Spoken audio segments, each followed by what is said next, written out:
50 Shades and the new film Wild Mountain Thyme, Jamie Dornan! And starring alongside Jamie in that film from A Quiet Place and The Devil Wears Prada, it's Mary Poppins herself, Emily Blunt, ladies and gentlemen.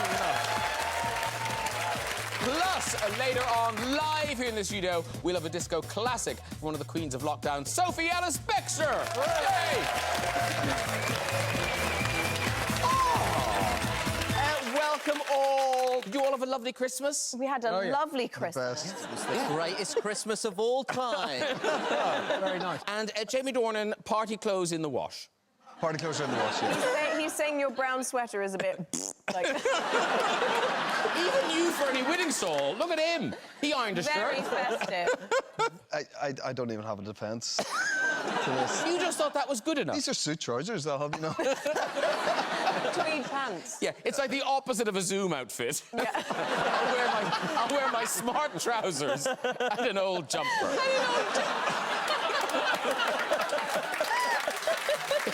You haven't really thought through television. That would have been great for a walk-on, but sadly we're not.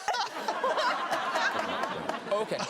You both love mustard socks. I wear This is mustard all socks Jamie every day. Dornan wears is a mustard sock. Nice eye for detail. Well, is he? Because he told me he only wears mustard socks. He pointed it out to me on set. It's the first thing I told them.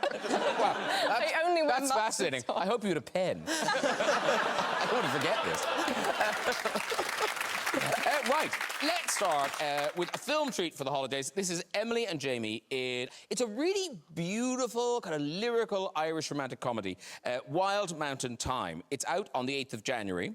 And now, this is one of these films, a lot of people know about it because when the trailer hit, it caused a sensation. And I feel it's unfair because actually when I saw the film, it's kind of heightened and lyrical and odd. How do you describe it to people? Well, exactly like that. I mean, I love that you feel that about it. It's kind of what we felt when we read the script. It's so bewitching and completely unique, and it is odd, and it is lyrical and romantic and all of those things you said. So I think we're just excited for people to see it because it's so uplifting, and it certainly sweeps you away to this sort of magical realism world. You know? It was just a joy. Because it comes from a play, and you can kind of tell in the language that that language has that kind of elevated thing. Yeah, absolutely. I mean, the words are beautiful, and the reaction to this it was kind of funny. And like, my thing with that is like, we're from Ireland. Like, our currency is taking the piss. So like, it's rare to put something out there and not have the piss taken. So I'm all for it. It's all good. And you filmed it in Ireland, in the wilds of County Mayo. So the excitement must have been off the scale. They were so lovely, weren't they? The locals amazing, were like yeah. so stoked. Well, they put up these signs. Oh, yeah. Yeah. So, It was so nice. That looks like an ice cream truck. But there were like 3 of them as we were driving to work. They knew where our kind of unit base was, and there were like 3 different versions of these posters. They were so cool. and you were out and about. You did the traditional pouring the pint of Guinness. Well, we were shooting at this pub, and they asked me to pour a pint of Guinness, and I thought, this is going to be amazing, and I'm going to crush it. Didn't at all. So there was a crowd of people who were actually in the pub. I think our movie was very tiny, so there was no sort of locking down of sets. We were just there, you know, and people were there. Free for all. Free for all. And so there was a crowd of people watching me pour the pint who were very uproarious at first, and they were just, like, cheering, and then as the pint just turned into a pint of foam, it just kind of dwindled to nothing. I think we've got a picture of the pint. Yeah. Foam! I mean, dreadful. That is sacrilege. And also, there's a great... I'm going to big up... There's an Instagram account called Shit London Guinness. I don't know, some legend.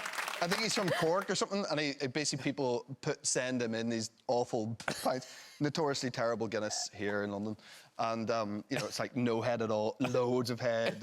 Like sometimes a Guinness, a pint of Guinness in a Heineken glass, like dreadful. Sacrilege. But that would be straight on there, yeah. It could be a celebrity special. I wasn't there to oversee that. That's terrible. It was really bad. Even Christopher Walken was like, that's bad. But how do you get that so wrong? Well, I thought I was doing all right, and I think it's the angle. Or Yes, something. I think it's the angle, and maybe too much gas in the pipe. Too much gas in the pipe, just like Jamie Dornan.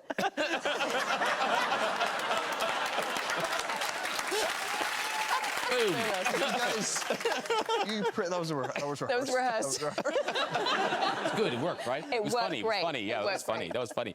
And which one of you is allergic to farm We're animals? both allergic to farm animals. What?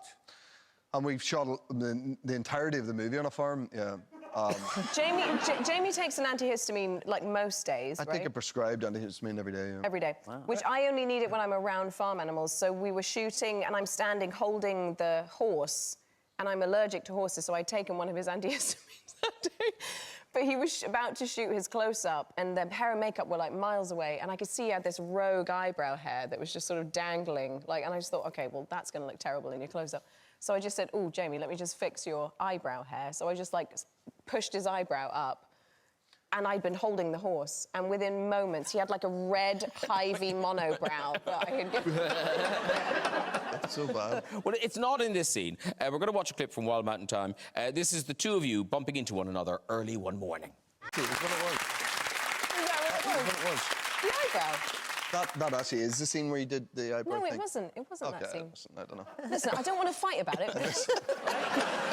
OK, guys, film's over now.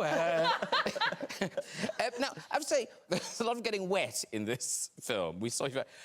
Even the poster is the two of you getting absolutely Soaking. drenched. Yeah. Now, who was that worse for? You? Oh. He thinks probably me. Listen, there's a big sort of climactic scene at the end with a big rain machine. It rains a lot in the west of Ireland, as you know, anyway. But we had very dramatic rain for this final set piece, and it was a rain machine. I don't know what was going on, but the wind, like, I just got off scot-free, essentially, and the rain was just sideways, like lashing straight into Emily's face. It was like all the energy for this mask was just going out her face, and it was like sore and hard Very rain. painful, yeah. And I was sort of just getting it in the sort of back of my hair. And it was just like... I'm just glad they didn't come that close. You know, it's quite wide, the whole scene, because I think if they come close, I'd be like that. You're like, oh, so intense. Terrible. But it looks quite romantic in the poster. Yes. And then we see a picture of the two of you just afterwards. Yeah. So romantic. So romantic. I mean, we were frozen literally with fear. Look at our faces. We had So scared. eaten... How many Mars bars, by the way? the amount of confectionery we took on... We took like 7 packets of Haribo, 54 chocolates at that stage. Our blood sugar, we were absolutely Because Nish, you were filming in, was it Peru when you had the terrible rain? Ah, yes. You didn't manage to make it look quite so romantic. No, yeah, I did You look great. I did a travel show with my friend Joel Dommett, and we went to... Listen, let's just cut to the quick of it. I shat myself on a mountain. Move on. Anecdote done. What's the important bit of this anecdote? Enjoying lockdown. I don't think anyone seems to have enjoyed it more than Jamie Dornan. You've had a blast in lockdown. Haven't you? Did I? Yeah, it was fun. You've had a it wasn't few, fun all the time, no, but I had No, but fun. like your kids would come home from school and it was... Yeah. It sounds like you got it right. Yeah, they would sort of dress me up and, you know, I'm all for that, you know, getting... putting on a dress. Not tonight, clearly. No. Where were the kids tonight? But now you posted a picture. Was it your daughter's 7th birthday party? Yeah, it would have been, yes. Now, so here's the picture. You've got no top on at your daughter's 7th birthday party. Jamie, what is that picture? That's weird. I don't know what the reaction we want here. Why is there a blue light coming from your mouth? I'll tell you exactly what happened. Let me tell you exactly what Oh, happened. please do. It was a long time ago now, because it's November, obviously, and we're now New Year's Eve, as we all know. And so I have to think way back, 4 days ago. But there was a party for the 5 of us, the nuclear family. And we were all having a party, and that's like a sort of playroom area we have. And there was a disco going on. You can see there's disco lights there in the background. Yeah. And we had these balloons that had lights in them, and I had one of those in my mouth, and I was dancing, and I was trying to make my kids laugh, and I took my shirt off. And I was sort of dancing around, and then one of the balloons popped. And I was left with this little blue light in my thing, and I turned around and none of my family were there. And I was just dancing alone, and I was like, I actually took that picture to send to my wife going, where's everyone gone? And then I decided That's a selfie? Yeah, it's a selfie, yeah. Wow. I know. I mean, you could be at a full-on rave in that. Yeah. I know. Listen, in my Or head, in one of I was at a rave. Mitch's It doesn't say 7-year-old's party. Yeah, oh, I see. When Jamie Dornan does it, everyone's like, that's funny. When I do it, it's Mr. Kumar, please get out of this school. Please say a huge thank you to all of my guests tonight. Sophie Ellis-Bextor! Miss Kumar! Hugh Ferdy-Winningsall! Jessica Chastain! Jamie Dornan! Emily Blunt! And Mr. Tom Hanks! We'll be back on Friday the 8th of January. Till then, Happy New Year, everyone. Good night!